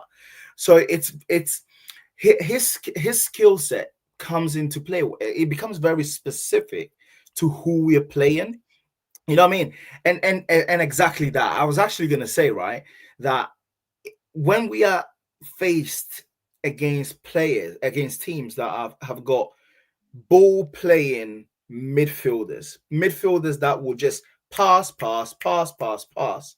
that's when it becomes an issue. And that's the reason why I think Frank does go for that Paulinho and Bentancur, because he knows that our midfield is not good enough to control and dictate play. So what he would rather do is he will break up play for us to be able to hit either on transition or break out the fires. Bang on. And this is another thing. A lot of fans constantly go, we want to see better football. We want to see... To play better football, you've got to have better technical players in your team. And I don't think we have. We've got a very good DM, right? Yeah. And we've got a good playmaker. That number 8 between those two, for me, I still don't look at any of the midfield options in the number 8 and really rate them. I don't look at Bentancur and go, you're the future. I don't look at Bergvall and think you can dictate games. Gray, pass. And Sarr is very much a box-to-box guy that he's not really a ball-playing footballer. No, he's not. So I think that, again, these things are going to take a while to sort out. But yeah, I agree, Rude Boy saying. So Bergvall has the attributes, but nothing in specific I can get. Agreed with you. So the funny thing with Bergvall is, depending on who you speak to, everyone says he's a different position on the pitch. And if everyone says you're a different position on the pitch, what does that tell you? It tells you that you've not found your position. Yeah. Jack of all trades, master of none, isn't it? No one's looking at Xavi Simons and saying he's not a number 10. Yeah. Right? No one's looking at Kudus and going, he's not a right winger. And this is the thing. And this is why I think over the next coming years, Bergvall will learn, he'll develop, he'll grow, he'll find that position. And this is why I don't go mad about people. Jason has said, who is that 8 that we can go and get that Frank wants for his system? I don't know. I mean, is it a Wharton? Is it a Locatelli? Is it I'd love Tonali for me. We need to find that profile of football. Yeah, that profile. Quality. He is quality. Yeah, no, there are. That's the thing. It feels like at the moment every very, very decent 8 that we could have plays for a decent team, which means that we can't have them. So it would just have to be a waiting game, isn't it, to see who emerges next? Because football is a very fast-paced sport, right? You'll be here today, and then tomorrow you are literally one of the most sought out. Like, look at Semenyo. Semenyo's been around a while. Last season he had a good season. All of a sudden this season he is one of the most sought after wingers you can have. And I've seen Semenyo. Obviously, I support Ghana, right? I'm Ghanaian, and I've watched Semenyo for years on years, and I've never really thought much of Semenyo. So I think, yeah, with that, I think someone will definitely emerge coming up. But for now, which is what we're at the time that we're talking about, I think Frank has to make do and find ways to counteract the fact that we haven't got an 8, right? Because in the end, or I know you said pass. If Gray does become, a very decent 8 at some point, because it looks like Frank, whenever Frank plays him, he doesn't play him as a 6. I don't know whether people have noticed. Absolutely, we've had a year and a half of people telling us he's a number 6, but I've never looked at Gray with any of his attributes and thought, yeah, you're a number 6. I'm not going to get into a Gray conversation, but it is what it is. Listen, I think we all know that, I mean, someone like Wharton would be perfect. But again, it brings back to Adam Wharton's going to have a lot of suitors. Adam Wharton's going to have a lot of clubs looking at him. That's going to be a very difficult one to get done. By the way, Queen Ellie Hoiberg, I'm so sorry. I just tried to block someone, and I think I've just put you in a timeout. I didn't mean to. Ellie, I love you. I'm sorry. I did not mean to do it. You're gonna hear from it. That's for sure. I know. I'm so sorry. I put that Tony guy in a timeout because he's just saying the same thing he says every day. He keeps saying to me, give Bergvall time like you're giving Frank. He says it every day. And I'm like, yes, that's exactly what I'm saying Bergvall needs. Time.